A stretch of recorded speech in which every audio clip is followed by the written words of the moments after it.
Welcome to geography Sindhu study points में एक बार फिर से आपका स्वागत है। और आज का जो हमारा टॉपिक है वो है महासागरीय धाराएं यानी कि ओशंस करंट, जो बहुत इंपॉर्टेंट है।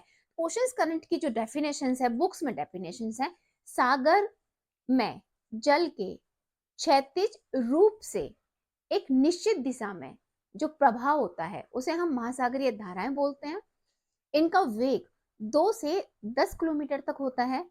इन धाराओं को नाम है इन धाराओं को हम 3 पार्ट्स में डिवीजन के रूप में देखते हैं। पहला हमारा प्रवाह होता है, दूसरा हमारा धारा होता है और तीसरा हमारा विशाल धाराएं होती हैं। यानी कि सागर में कितनी तरह की धाराएं बहती हैं, एक तो प्रवाह के रूप में प्रभावित होती हैं, दूसरी धारा के रूप में प्रभावित होती हैं और तीसरी किसके रूप में होती है, विशाल धाराओं के रूप में प्रभावित होती हैं। तो हम देखते हैं सागर में, यानी कि सागर में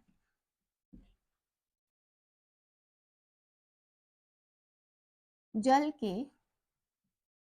क्षैतिज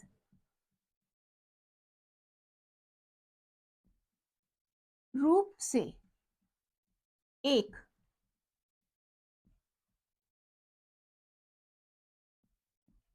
निश्चित दिशा में प्रवाहित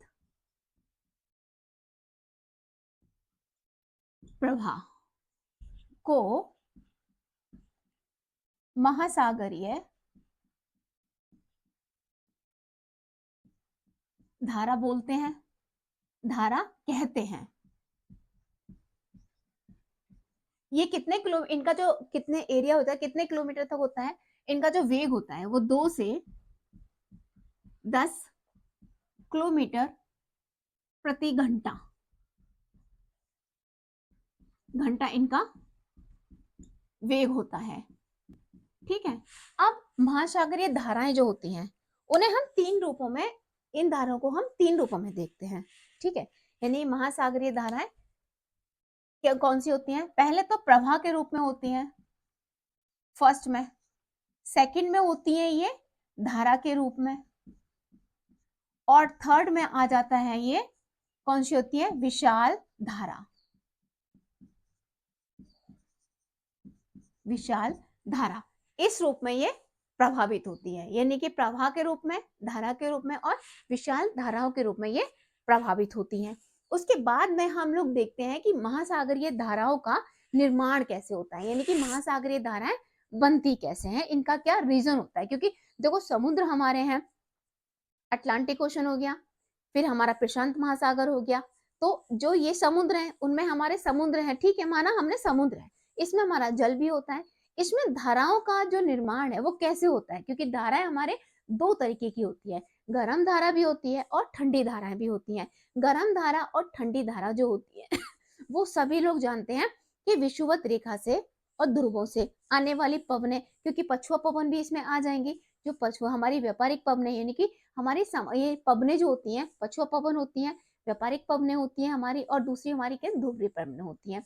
ये हमारी पवनें होती हैं जो हमारी प्रभावित होती हैं, यानी कि हमारी क्या होती है, महाद्वीप से किससे जाती है, यानी कि हमारी अर्थ से पानी पे, यानी कि समुद्र की ओर जो बहती हैं वो हमारी हो जाती है, हमारी पवनें हो जाती हैं, यही ठंडी और होती हैं। अब हम यहाँ पे क्या बात करें, यहाँ पे हम बात करें ओशंस करंट की, यानी कि महासागरीय धाराओं की बात करते हैं कि महासागरीय धाराएं कैसे बनती हैं। तो सबसे पहले हम धाराओं के रूप को देखते हैं कि प्रवाह, फिर धारा, फिर विशाल धारा। आई थिंक आपको इतनी समझ में आ रही होगी। Welcome to geography Sindhu study points है। अगर आप लोग मेरे चैनल पे नए हैं तो मेरे चैनल को लाइक करिए, सब्सक्राइब करिए और बेल आइकन का बटन दबाइए, और ज्यादा से ज्यादा इस वाली वीडियो को अपने दोस्तों के साथ में शेयर करिए और कमेंट्स करके मुझे अपना जो मोटिव है वो मुझे अपना देते रहिए, प्यार अपना। हम देखते हैं प्रवाह को, देखते हैं, ठीक है, नहीं कि प्रवाह, जब वायु की गति से समुद्र का जल प्रभावित होता है और फिर वो मंद गति से प्रभावित होने लगता है। ठीक है, तो इसे हम देख लेते हैं एक बार, ताकि आप लोगों को अच्छे से समझ में आना चाहिए। प्रवाह क्या है हमारा,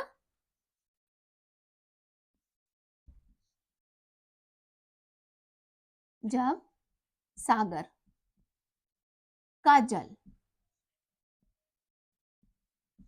वायु की गति से वायु की गति से, ठीक है। जब सागर का जल वायु की गति से प्रभावित होकर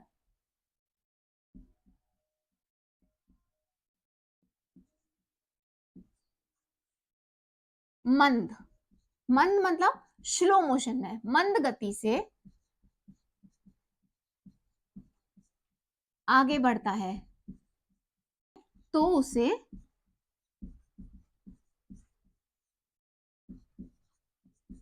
प्रवाह कहते हैं। ये इसकी डेफिनेशंस आपको इसलिए बताई जा रही है कि देखो एक एक टिक मार जो क्वेश्चंस होते हैं ना, जो मेनली टिक मार होते हैं प्रवाह, तो आपसे पूछ लिया जाता है कि जब सागर का जल वायु की गति से प्रभावित होकर मंद गति से आगे बढ़ता है तो उसे हम लोग क्या बोलते हैं, उसे हम प्रवाह कहते हैं। और इसका जो इसकी जो सीमा होती है वो निश्चित नहीं होती है। क्या होती है इसकी जो सीमा? निश्चित नहीं होती, निश्चित नहीं होती है। एग्जाम्पल अटलांटिक प्रवाह, अटलांटिक, अटलांटिक प्रवाह इसका एग्जाम्पल हो जाएगा, ठीक है, प्रवाह का। अब हम क्या देखते हैं, अब हम धाराओं को देखते हैं कि धारा क्या चीज होती है। महासागरीय धाराओं में धारा क्या होती है, क्योंकि महासागरीय धारा को हम तीन प्रकार से देख सकते हैं। पहले तो प्रवाह के रूप में प्रभावित होती है, फिर दूसरी वो धारा के रूप में होती है, फिर तीसरी किस रूप में होती है? विशाल धाराओं के रूप में वो प्रभावित होती है। तो अब हम किसके रूप में देखते हैं? अब हम धारा के रूप में देखते हैं, क्योंकि हमने प्रभाव, अब हमने प्रवाह के रूप में इसे देख लिया। प्रवाह के रूप में कैसे देख लिया कि जब सागर का जो जल है वो वायु यानी वायु की गति से प्रभावित होकर मंद गति से आगे बढ़ता है, ठीक है, आगे बढ़ता है तो उसे हम प्रवाह कहते हैं। और इसकी जो सीमा होती है वो निश्चित नहीं होती, जैसे कि अटलांटिक प्रवाह, इसका एग्जाम्पल आपके सामने आ चुका है। अब हम धारा को देखते हैं कि इसका जो मेनली है वो हमारी क्या है? का जल, जब सागर का जल एक निश्चित सीमा के साथ, एक निश्चित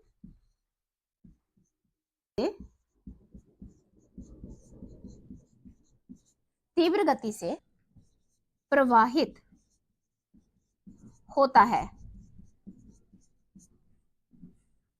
तो उसे हम धारा कहते हैं।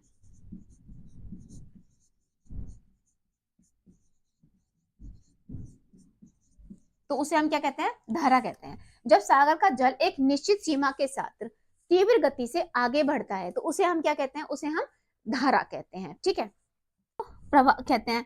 और इसकी जो गति होती है ना, धारा कहते हैं, इसकी गति प्रवाह की गति से तीव्र होती है, यानी कि प्रवाह से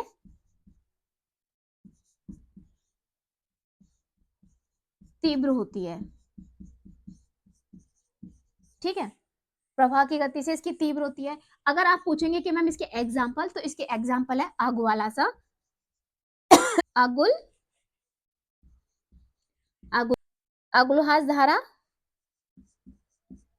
और सेकंड है इसका बेंगलुरु धारा।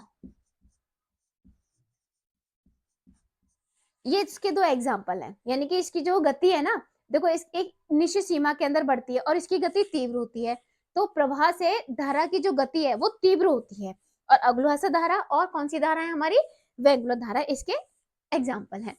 ये आपने नोट डाउन कर लिए। अब इसके बाद में हम तीसरा क्या पॉइंट देखते हैं? तीसरा हम देखते हैं प्रवाह को देखते हैं।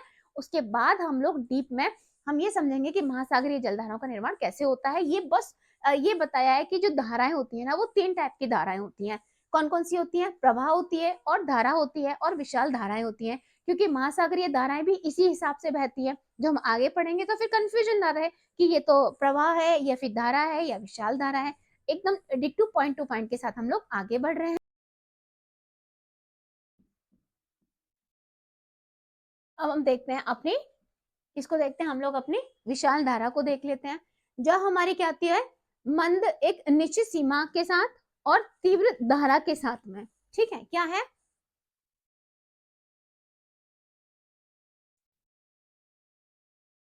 तीव्र गति एवं निश्चित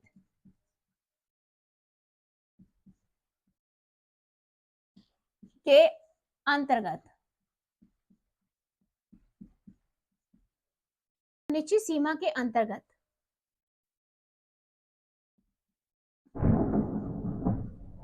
नदियों के समान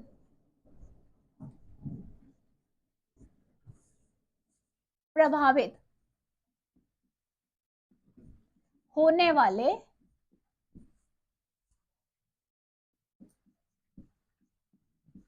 सागरीय विशाल धारा कहते हैं।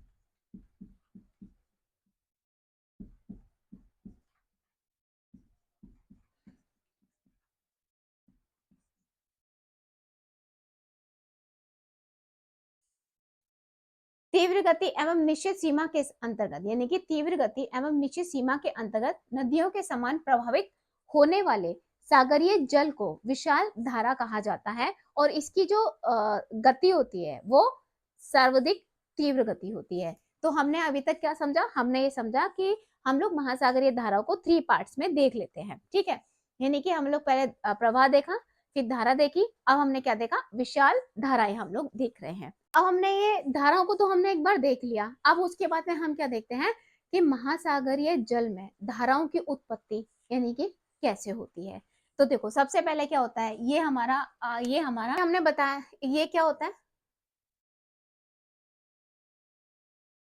देखो ये हमारा सूरज है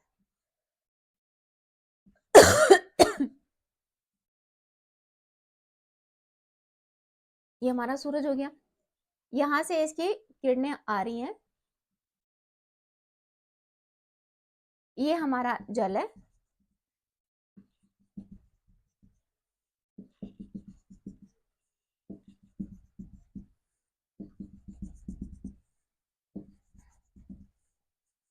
जो हमारा, इसे हम समझते हैं कि पहला रीजन क्या है महासागरीय धाराएं बनने का, कि ये हमारा सूरज है, सूरज से हमारी किरणें निकलती हैं, क्योंकि सूरज में गर्मी होती है तो क्या होती है, किरणें निकलती हैं। तो यहाँ पे जो, जहाँ पे ताप है यानी कि तापमान, ठीक है, ये हमारा तापमान हो गया। तो यहाँ पे क्या है कि यहाँ से जो जल है वो तापमान ज्यादा होने के कारण क्या होगा, यहाँ से ये वाष्प बन के जो पानी है ना वो ऊपर उड़ जाएगा, यानी कि वाष्प बन के पानी उड़ जाएगा तो इसका लेवल थोड़ा नीचे हो जाएगा। वाष्प बन के पानी ऊपर जा रहा है तो लेवल थोड़ा नीचे हो रहा है। देखो इस तरीके से आप लोग समझने की कोशिश करना कि ये जो लेवल है ना वो इस तरीके से नीचे हो गया, और देखो ये इस तरीके से एक क्या हुई, धारा बन गई। तो जहां पे तापमान अधिक होगा वहां पे पानी का जो स्तर है वो नीचे हो जाएगा, और जहां पे तापमान कम है वहां पे पानी का स्तर ऊपर होगा। तो जहां पानी का ऊपर ऊपर है और जहां पानी का तापमान यानी कि स्तर नीचे है, तो वहां से एक धारा बनेगी, यानी कि देखो ये धारा बनेगी और ये आगे जाएगी, प्रेशर से पानी प्रेशर आएगा तो ये धारा आगे जाएगी। तो ये इस तरीके से एक धारा का निर्माण पहला हो गया। अब सेकंड कारण क्या है? सेकंड कारण है इसका लवणता। इसको हम देख लेते हैं किसे, लवणता। सेकंड कारण क्या है इसका? लवणता है। इसे इरेज कर लेते हैं, इतना आपको समझ में आया होगा। सेकंड कारण है इसका लवणता, ये हम लोग एक बार देख लेते हैं कि लवणता है इसका सेकंड कारण। सेकंड कारण को हम, इसका सेकंड पॉइंट को हम लिख लेते हैं, सेकंड पॉइंट है लवणता। आई होप आपको समझ में आ गया होगा कि लवणता से मतलब क्या आ रहा है। महासागरीय जल में लवणता अधिक होती है, ठीक है,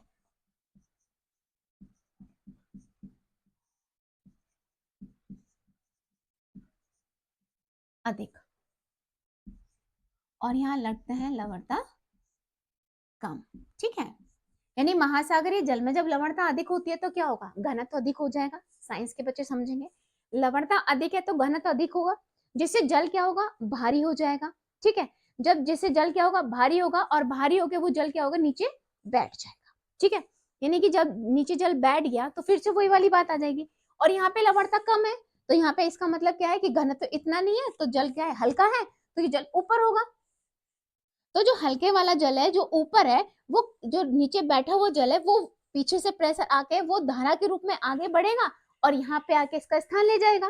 तो इसका मतलब क्या हुआ, लवणता भी एक कारण है महासागरीय जल धारा यानी कि धारा का बनने में। क्योंकि अगर लवणता अधिक है तो घनत्व अधिक है, जिसकी वजह से पानी भारी हो गया है, और पानी भारी होके क्या हो गया, वो नीचे बैठ गया है। और जो कम लवणता वाला जो जल है वो क्या हो रहा है, वो बाहर यानी कि खाली, यानी कि देखो फिर से वही है, अगर मान लो ये ऐसे जल है, ये रहा जल, यहाँ पे इस तरीके से ये जल है, जल की क्वांटिटी मान लो ये समुद्र है और ये इसमें जल है, और लवणता अधिक है तो घनत्व अधिक है, तो यहाँ का जो जल है ना वो पानी भारी, घनत्व अधिक होने के कारण क्या हुआ, पानी भारी हो गया, तो वो क्या काम कर रहा है, वो नीचे बैठ गया।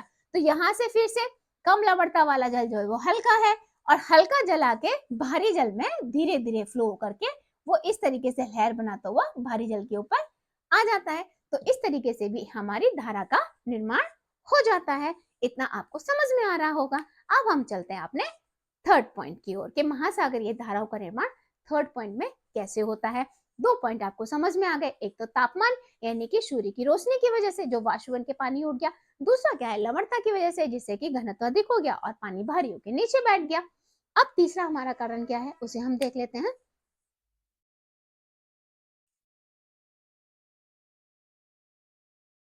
ये नॉर्मल जो है वो आपके माइंड में सेट होने के लिए बैठाया गया है, और बुक्स की नॉलेज के लिए अभी और भी बाकी पड़ा है। या स्वच्छ जल, थर्ड पॉइंट क्या हो जाएगा हमारा, वर्षा या स्वच्छ जल। ठीक है, ये पॉइंट्स हो जाएंगे, ये ज्यादा घोंच पोंच नहीं करूंगी, बहुत नॉर्मल तरीके से समझा के इसको यही स्टॉप करेंगे। जब हम नेक्स्ट वीडियो बनाएंगे तो उसमें आपको और डेप्थ में, क्योंकि अटलांटिक महासागर है, प्रशांत महासागर की जलधारा है, अटलांटिक महासागर की जलधारा है और हिंद महासागर की जलधारा है, ये सारे समुद्र की जलधारा भी है, अभी ठंडी गर्म जलधारा भी है, अभी तो बहुत सारा पड़ा है, क्योंकि महासागरीय जलधाराओं से क्वेश्चन 100% आता ही आता है जब कोई सा भी एग्जाम हो। ठीक है, अब वर्षा या स्वच्छ जल, अब ये पूछेंगे मैम वर्षा और स्वच्छ जल से क्या फर्क पड़ता है। अब देखो, मान लो ये हमारे क्या है, ये हमारे बादल है, ठीक है, ये हमारे बादल है, अब यहाँ से पानी बरस रहा है, स्वच्छ जल यानी कि वर्ष में पानी हमारा क्या होता है, ये स्वच्छ जल होता है, तो यहाँ पे पानी बरस रहा है। अब यहाँ पे जहाँ पे पानी हो रहा है तो यहाँ पे जो समुद्र है तो उसका जल स्तर तो ऊपर जाएगा ना, जहाँ पे स्वच्छ जल हो रहा है वहां का स्तर ऊपर चला जाएगा, और जहाँ पे वर्षा नहीं हो रही तो वहां का स्तर नीचे ही रहना है, तो वहां से भी एक धारा का निर्माण हो जाता है। तो थर्ड पॉइंट हमारा क्या हो गया, स्वच्छ जल या वर्षण के जिसके कारण समुद्र का स्तर जो है वो बढ़ जाता है, यानी कि बारिश होने से समुद्र का जो लेवल है वो लेवल ये पे है, ये रहा लेवल इसका समुद्र का, एक तरीके से हम कहते हैं हमारा समुद्र का लेवल क्या है, ये रहा। अब यहाँ पे बारिश हो रही है, बारिश की बूंदें आ रही हैं, तो समुद्र का लेवल बढ़ता चला जा रहा है, स्वच्छ जल से पानी बढ़ता चला जा रहा है, और यहाँ से भी क्या हो रहा है, हमारा एक धारा का निर्माण हो रहा है, यानी कि थर्ड पॉइंट भी क्या है, वर्षा या स्वच्छ जल से भी हमारी धारा का निर्माण होता है। अब हम अपना फोर्थ पॉइंट देखते हैं कि हमारा फोर्थ पॉइंट क्या है, इसको हम इरेज कर देते हैं। अब हमारा फोर्थ पॉइंट क्या हो जाएगा, अब हमारा फोर्थ पॉइंट हो जाएगा वायुदाब, यानी कि वायुदाब, वायुदाब हमारा क्या होगा, फोर्थ पॉइंट हो जाएगा वायुदाब, यानी कि air pressure, air air pressure. ठीक है, एयर प्रेशर क्या है भाई, देखो वायुदाब है, एयर प्रेशर है, ठीक है, इसको भी हम देखते हैं एयर प्रेशर क्या है।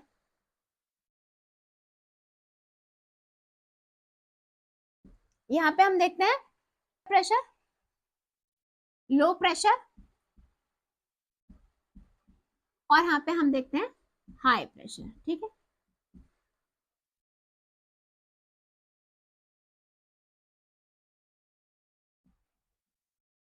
लो प्रेशर और ये हमारा हाई प्रेशर हो गया।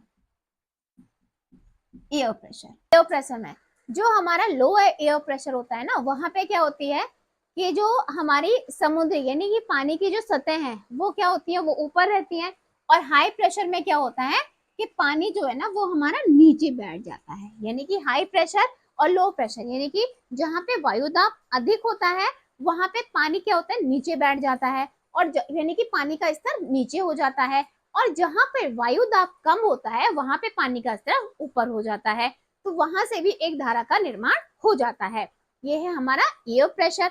अब उसके बाद हम बात करते हैं कि प्रचलित पवनों की, क्योंकि वायु प्रेशर भी है। अब हमारा क्या आता है, हमारा फिफ्थ पॉइंट आ जाता है प्रचलित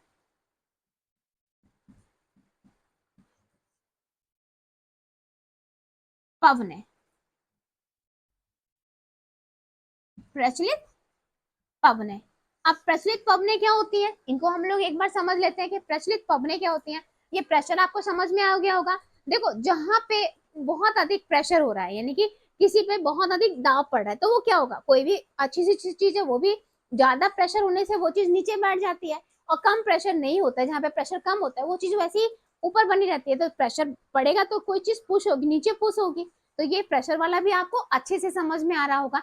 अब हम बात करते हैं अपनी प्रचलित पवनें की, यानी कि हमारी क्या होती है, विंड की हम लोग बात करते हैं, जो हमारी चलती है और जिनसे भी हमारी समुद्री धाराएं बनती हैं, यानी कि महासागरीय धाराओं का निर्माण होता है, यानी कि ओशियंस करंट का निर्माण होता है। तो हम क्या है कि एक प्रचलित पवनें क्या है कि साल भर क्या है, एक निश्चित दिशा में पवनें चलती हैं, एक निश्चित दिशा में पवनें चलती हैं, जिसे हम सनातनी पवनें या स्थायी पवनें कहते हैं। यानी कि सनातनी पवनें या स्थायी पवनें कहते हैं। उन पवनों का नाम क्या क्या, हमारी व्यापारिक पवनें होती है, ध्रुवीय पवनें होती है। अब देखो, अब प्रचलित पवनों के लिए हम थोड़ा सा क्या करते हैं, अपनी पृथ्वी का डायग्राम बना लेते हैं, और पृथ्वी के डायग्राम बनाने पे आपको सब कुछ अच्छे से समझ में आ जाएगा। देखो हमने ये बनाया अपना पृथ्वी,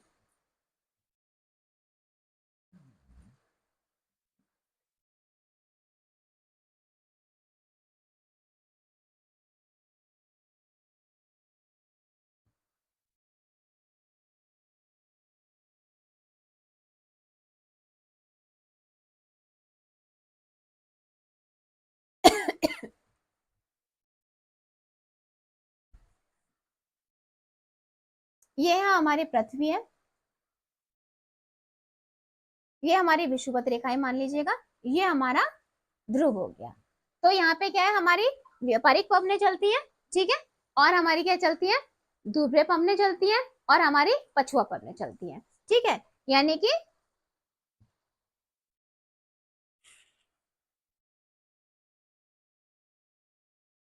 व्यापारिक पवनें, फिर हमारी पछुआ पवन,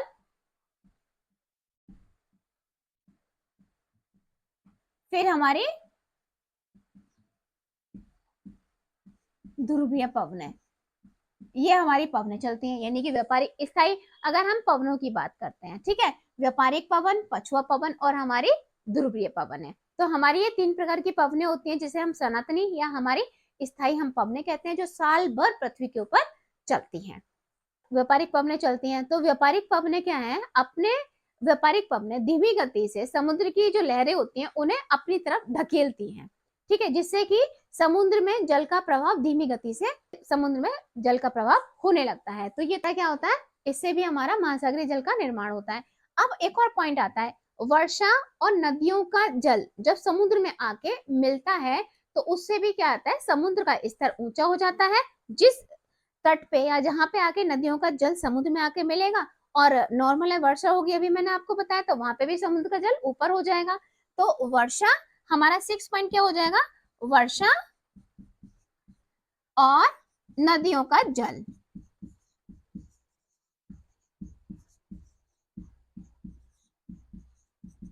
नदियों का जल समुद्र में आके मिलता है तो वो समुद्र के स्तर को ऊंचा कर देता है।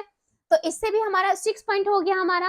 अब हमारा क्या आता है, अब हमारा आता है कि पृथ्वी जो है पश्चिम से पूर्व की तरफ टर्न करती है। तो इसे हम देख लेते हैं एक बार, इसे हम लोग इरेज कर देते हैं, ठीक है। ये देखो हमने यहाँ इसे इरेज कर दिया। अब इसे हम देखते हैं कि जो हमारी पृथ्वी है, हमारी पृथ्वी,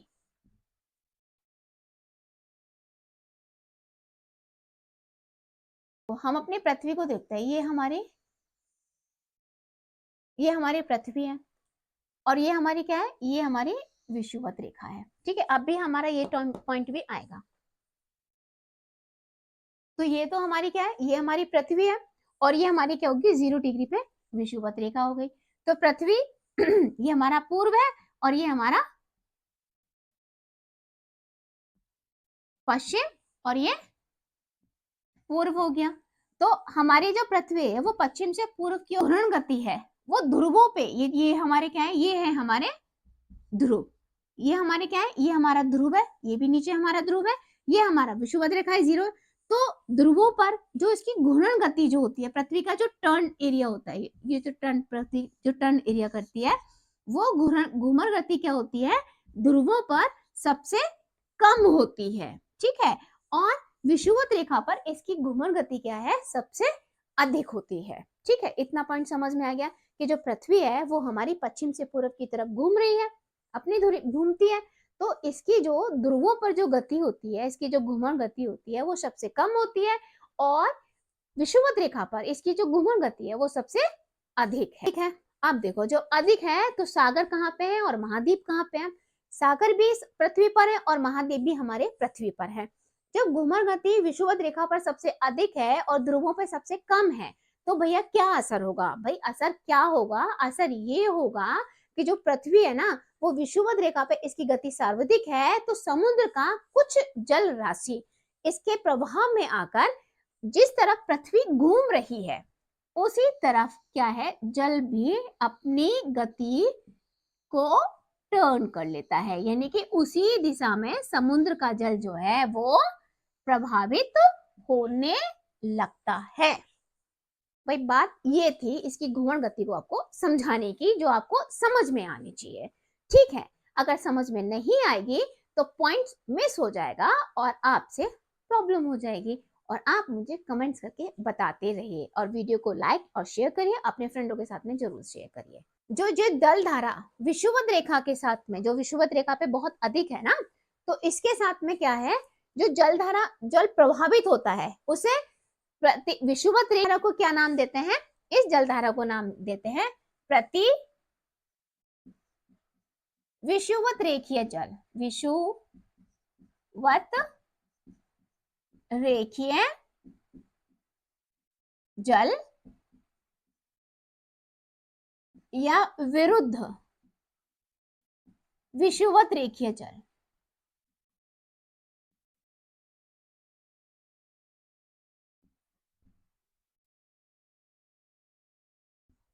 इस नाम से इसको हम लोग डोनेट करते हैं, इसे ये बोलते हैं। अब देखो, अब ये 3 डिग्री यानी कि 3 डिग्री उत्तरीय गोलार्ध में विषुवत रेखीय जल, ठीक है, और 3 डिग्री दक्षिणीय गोलार्ध में, इसे क्या बोलते हैं, 3 डिग्री उत्तरीय गोलार्ध में विषुवत रेखीय जल बोलते हैं, और 3 डिग्री तक दक्षिणीय गोलार्ध विषुवत रेखीय प्रवाह यानी कि धारा बोलते हैं, ठीक है। इसके क्या नाम है, 3 डिग्री तक तो उत्तरीय गोलार्ध विषुवत रेखीय जल धारा, और नीचे दक्षिणी गोलार्ध में देखो, क्योंकि उत्तरी गोलार्ध है, ये हमारा दक्षिणी गोलार्ध है, विषुवत रेखा 2 पार्ट्स में डिवाइड करती है, पृथ्वी को पता ही है, ठीक है। तो 3 डिग्री तक उत्तरीय रेखीय विषुवत रेखीय जलधारा, 3 डिग्री दक्षिण रेखीय विषुवत रेखीय जलधारा के नाम से इसे पुकारा जाता है। अब क्या रीजन है कि देखो, ध्रुवों पर जो इसकी गति होती है, यानी कि